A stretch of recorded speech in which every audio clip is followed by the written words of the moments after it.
Alright, I think I'm finally starting to hit the stride. I think, let's just get into it, because we're now starting to hit a massive rebound with Season 8, because we're in the home stretch.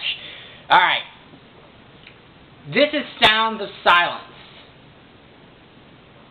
So this episode begins at Twilight's Castle, where we find out that the cutie map is calling Applejack and Fluttershy yet again. I think this is like the third friendship mission they've been together on.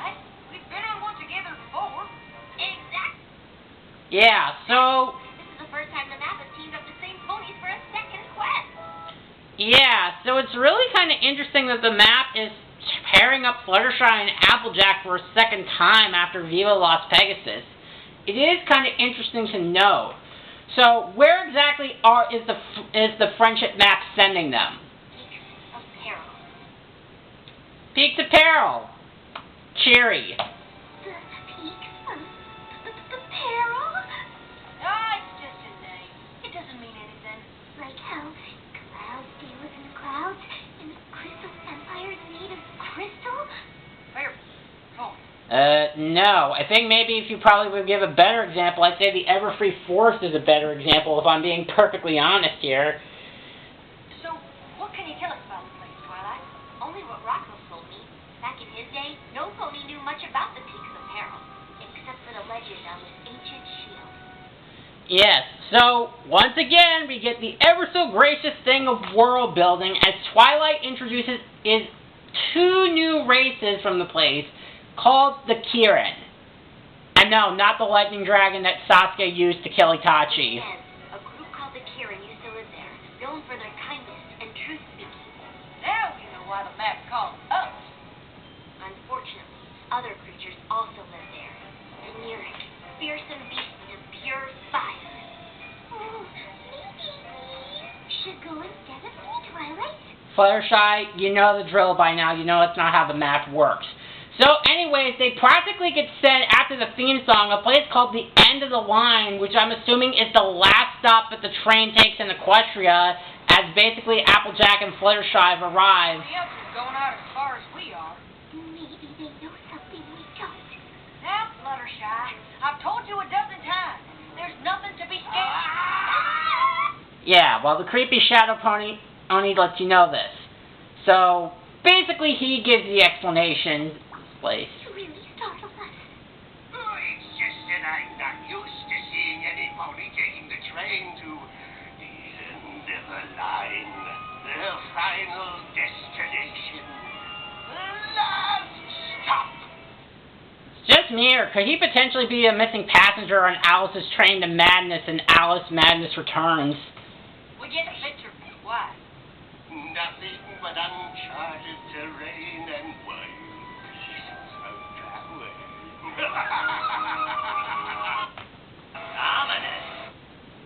Yeah, that describes it. So after that conductor pony creepily continues to laugh, Applejack and Fluttershy then basically go on the journey, and as we see Applejack trudging through it, she finds out that Fluttershy is missing and goes all the way back to see that Fluttershy is helping out a couple of squirrels. That should be enough flowers to keep your tree cozy. Fluttershy! What are you doing? This is no time for visiting varmints. We're on a friendship quest, remember? So then we get this humorous bit where Applejack continuously tries to talk, where Fluttershy tries to speak up, and we do get this bit at a funny moment as Fluttershy gets fed up and does... We can make it up. Hey, Applejack! Can you please listen to me?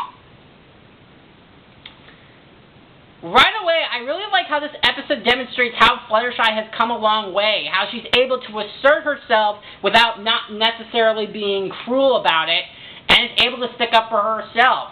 So we definitely see the leaps and bounds Fluttershy has taken since the beginning of the show. So essentially, Fluttershy basically shows Applejack there's actually a shortcut to the Peaks of Peril as they get into a very, very cozy village.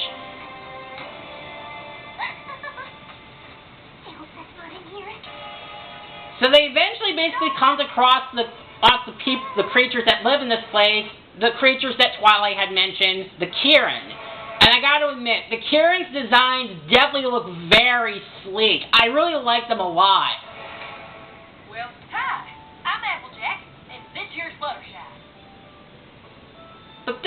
find out that the Kieran aren't actually speaking, like, at all. Have any friendship problems? We're here to help.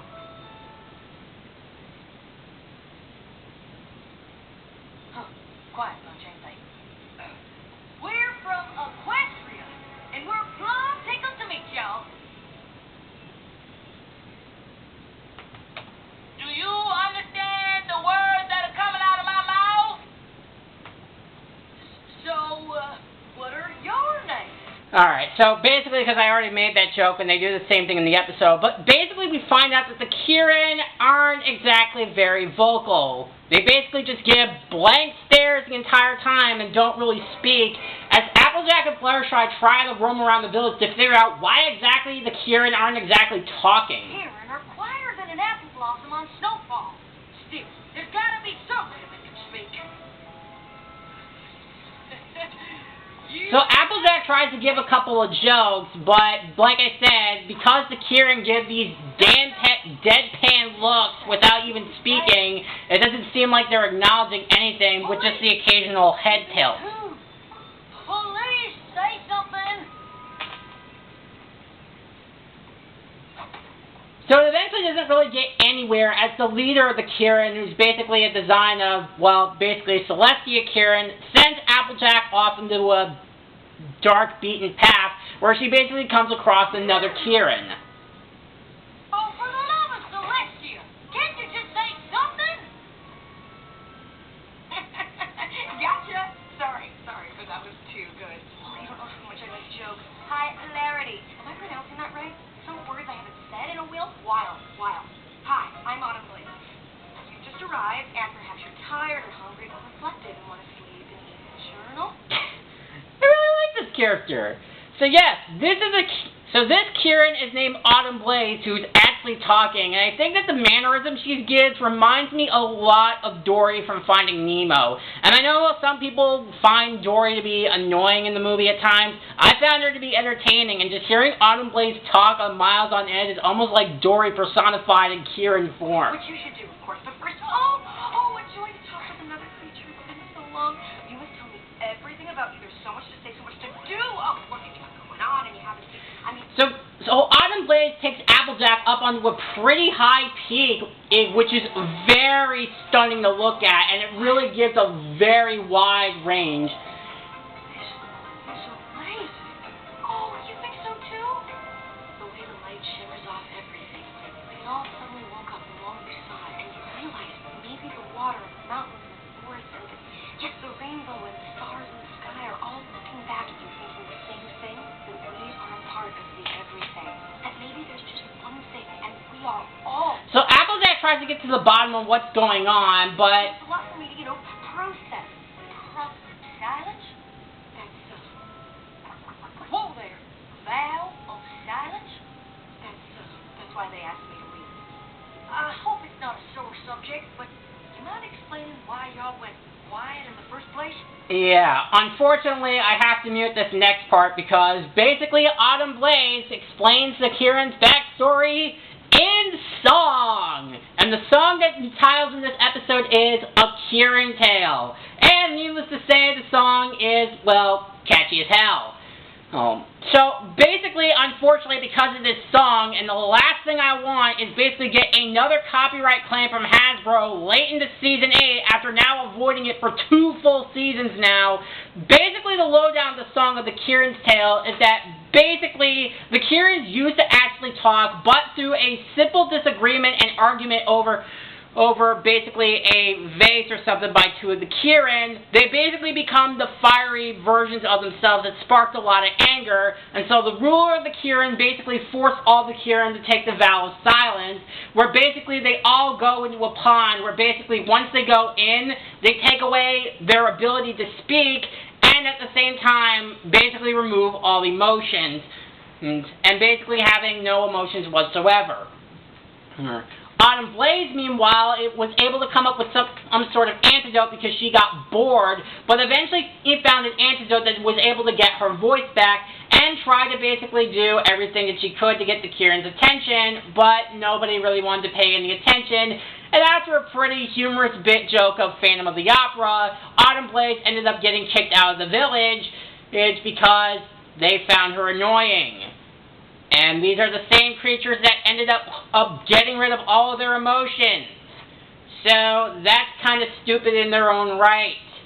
But yeah, that's basically the whole purpose of the Vow of Silence, where they basically go into that pond where essentially they basically lose their voice and all their emotions just so they can avoid any future blowouts.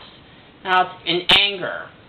And you got their feelings just to keep from getting angry. That's what I said. You know, when they started talking again. I bet this here's the problem that Fluttershy and I came to help y'all with. Really? Who's Fluttershy? Oh, did you name your shadow? Mine's called Silhouette Gloom of Sundown Land. Like I said, I really like her. So Applejack runs back to the village to try to basically tell Fluttershy what's going on. Friends, to welcome you back. You know, between you and me, I'm not sure she's gonna convince them. No, but I hope she does. Oh, doesn't just give it so much laugh. So Applejack and Fluttershy basically figure out what the problem is, but then Fluttershy gives her side of the story based on basically the portraits that the village had left behind based on what was said since, well, rather written because, well, the Kieran are basically mute. Kieran are usually peaceful and kind, but when they get mad, they turn into lyric creatures with fire and vengeance. So, yeah, that's basically kind of the range, because I keep forgetting it because I'm familiar with the Kieran, just not the Myrics. But basically, it's the same story that Autumn Blaze told in the song without, well, the catchiness and the bounciness of the animation. And like I said, as much as I would like to play it, I do not want to get copyright claims.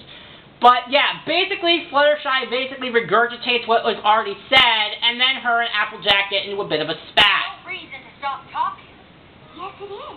Fire is dangerous, especially in a forest like this.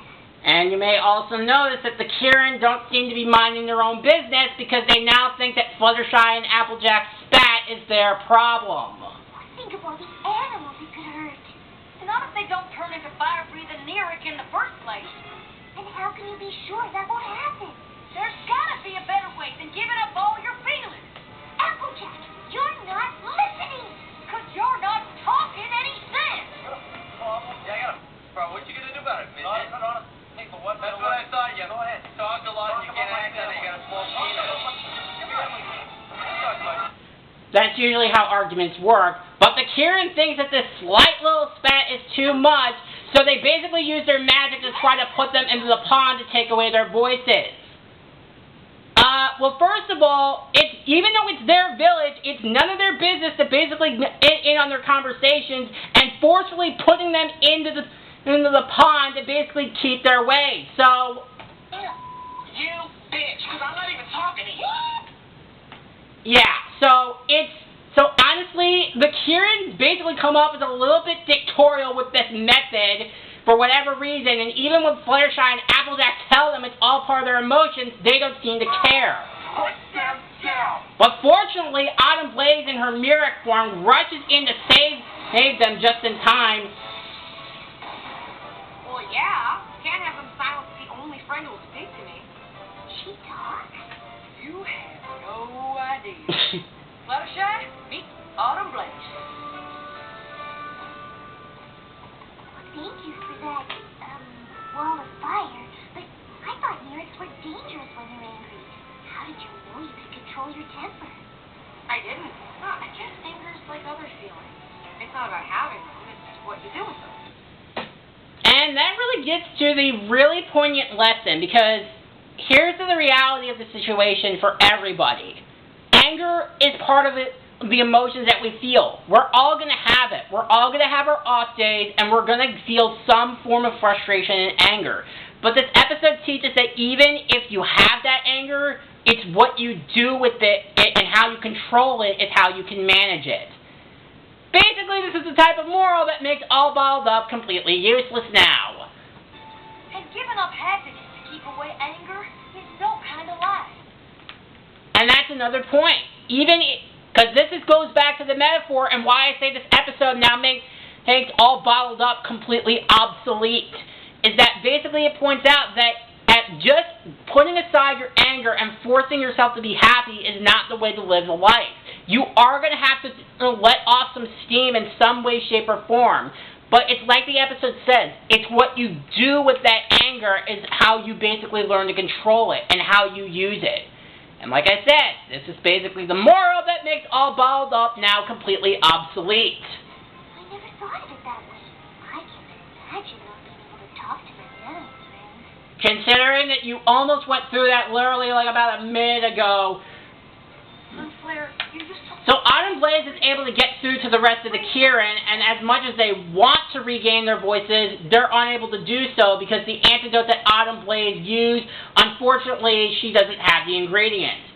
But then Fluttershy actually gives basically kind of help from the squirrels, as essentially the flowers that she used to help the squirrels earlier in the episode is what they use to hide up with the tree. So when the squirrels hear what's going on, they're willing to help Fluttershy and Applejack get the flowers that they need. Autumn Blaze never would have made it past the peaks to search here. I owe you an apology. Why? Because if your kindness hadn't made you stop to help the squirrels, we never would have found this here flower. And if your honesty hadn't convinced the Kieran to talk, we wouldn't need to find it. Guess it's a good thing the map said both of us, huh? Again. So they rush back to the flowers, and basically they put it in the entire stream, and everybody is able to drink the water, and now they're all able to get their voices back.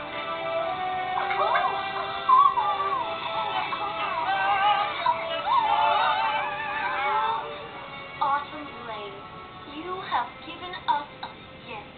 The realization that anger is within us, but it is our choice how we let it out. We would very much like it if you came back to live with us. I can't say how much we've missed your beautiful voice. And unfortunately, this leads to the rest of the song. So the episode basically finishes with the reprise of the Kieran's Tale, and which like I said, the chorus is catchy as hell. And then the episode ends with basically a beautiful set of animations, and with Fluttershy and Applejack completing the friendship mission, hoof buffing, and that's the end of the episode. Yeah, like it doesn't even end. It just sort of stops. Well, other than those few nitpicks, this is a really good episode. I really like what they did with this episode. First of all, even though it's late into basically the second to last season of the show, the world building continues to be awe-inspiring. The new interesting facts about the Kieran is definitely something that I definitely would love to get to know more of, even if, again, it's kind of a bit too little too late here at the tail end of the season. But I really like how the Kieran are basically addressed at this point.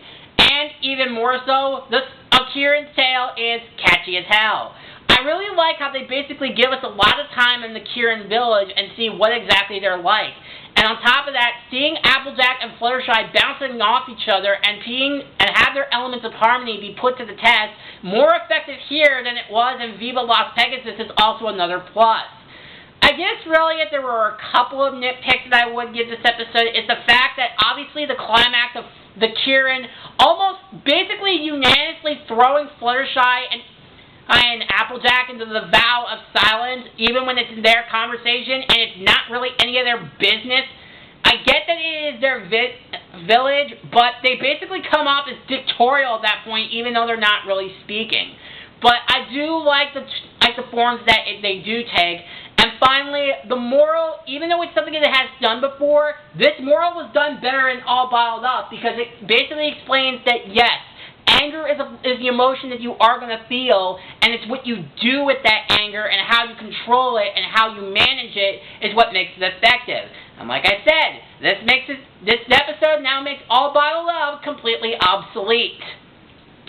So, the final ranking for this episode, I say is about an A- at best. I think really just on top of the nitpicks of the Kieran just basically being kind of dicks in the final third act and throwing themselves into the conversation that's not really any of their business. And then just also just the fact that even with the reprise of the song, the episode just kind of stops. Like, we don't even get a cutback of Fluttershy and Applejack reflecting on the village or even telling Twilight what went down and give more insight into Kieran. Like, I guess I'm just not a fan of how this episode just stops. But other than that, nothing that really ruins the overall episode. So overall, Sounds of Silence is an A-. Oh, thank God we are in the home stretch. Alright, so next time we are going to be looking at the last episode before our finale, Father Knows Beast. See you guys next time. Bye.